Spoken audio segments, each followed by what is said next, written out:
Zee 24 तास एक पाऊल पुढे। पाणी वाचवण्यासाठी प्रत्येकाने पुढाकार घेतला पाहिजे।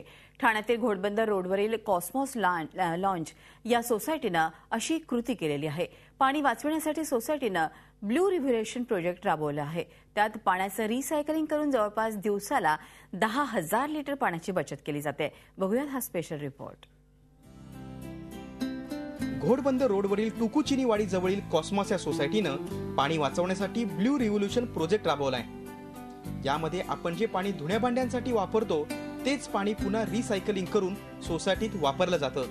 त्यामुळे जवळपास दिवसाला 10,000 लिटर पाण्याची बचत होते। या प्रकल्पाद्वारे टाकीत साठवलं जातं, नंतर ते फिल्टर करून पुन्हा वापरण्यात येतं। भांडी घासली, कपडे धुतले, ते काय जे काय पाणी वाहून गेलंय ते वेस्ट नाही झालंय, ते ॲक्च्युली रिसायकलिंग मध्ये जाऊन बोरिंग तर्फे परत येतं। म्हणजे बेसिकली हा प्रोजेक्ट याचा केला आहे की दुष्काळात पाण्याची कमतरता नको यायला। कपडे धुण्याचं किंवा फ्लश हे करतो, हे सगळं पाणी खाली जातं आणि परत रिसायकलिंगनी फिल्टर होऊन ते परत आम्ही वापरू शकतो, म्हणजे टॉयलेट याला त्याला वगैरे। आणि या प्रोजेक्टमध्ये किमान 60% तरी पाणी वाचवू शकतो। ते रिसायकलिंग केल्यामुळे आम्हाला त्याचा काही त्रास नाही, ते म्हणजे व्यवस्थित फिल्टर वगैरे करून ते छान पाणी आम्हाला मिळू शकतं। आणि ते हेच जे आहे हे आमच्याकडेच आहे, बाकी असं मला वाटत नाही ते कुठे असेल। त्या ठाण्यामध्ये ही आमची पहिलीच बिल्डिंग आहे की ते हे रिसायकलिंग करून आम्हाला पाणी ते वापरायला मिळतं।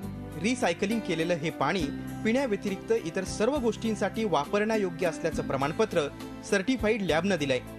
अवघ्या 25,000 रुपयांमध्ये हा प्रोजेक्ट राबवला जाऊ शकतो। बाथरूम आणि किचनच्या पाण्याला आम्ही त्याला सेपरेट काढलंय WCच्या पाण्याच्या ह्याच्यानी, आणि आम्ही एक फिल्ट्रेशन टँक सारखी बनवलेली आहे। म्हणजे इट इज ब्रिकची टँक आहे, विटांची आम्ही टँक बनवलेली आहे। पाणी ट्रॅव्हल होतो खडीमधनं कोळशामध्ये आणि कोळशापासून रेतीमध्ये, आणि फिल्टर्ड वॉटर बाहेर निघतो। पाणी वाचवणाऱ्या अशा प्रकल्पांकडे महानगरपालिकेनेही गांभीर्यानं लक्ष देण्याची गरज आहे। पाण्याच्या बचतीबाबत मोठ्या प्रमाणात जनजागृती होणं हे आवश्यक आहे। कपिल राऊत, झी मीडिया, ठाणे। झी 24 तास एक पाऊल पुढे।